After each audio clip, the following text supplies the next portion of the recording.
We're going to look at some properties of logarithms, which are basically just shortcuts, and the change of base formula. This first one, log base 2 of x equals log base 2 of 3.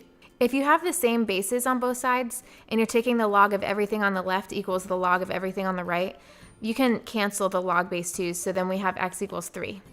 This next one, log base 3 of 1 equals x. If you have log base anything of 1, x is going to be 0. And the reason for that is if you did it the long way, 3 to the x equals 1. The only thing that x could be would be a 0 in order for 3 to the something to equal 1. But like I said, these are all going to be shortcuts, so if you don't remember that the log base something of 1 is equal to 0, then just solve it this longer way. This next one, if you have log base 4 of 4 cubed, now those are going to cancel and we just have 3 on the left side.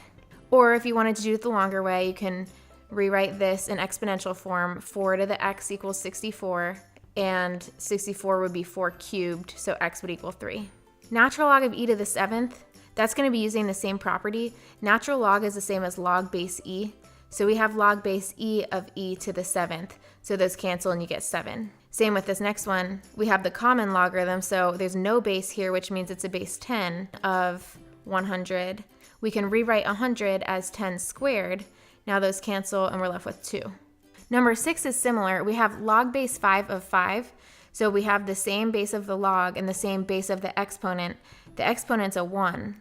So we can cancel those and we get 1. Or again, the longer way, 5 to the x equals 5. So x would have to be 1. A couple more. We have 8 to the log base 8 of 30.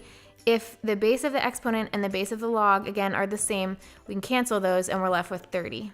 This next one is saying to use the change of base formula. We're going to get some decimal for the answer and we can plug this into the calculator.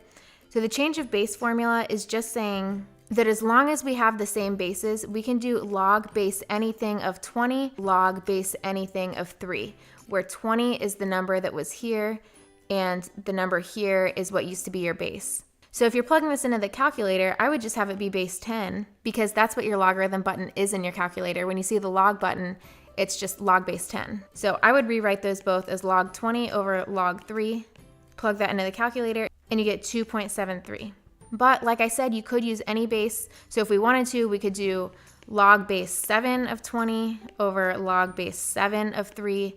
We would get the same thing, but the easiest one is going to either be log base 10 or log base e, so that you could either press the log button or the natural log button in the calculator.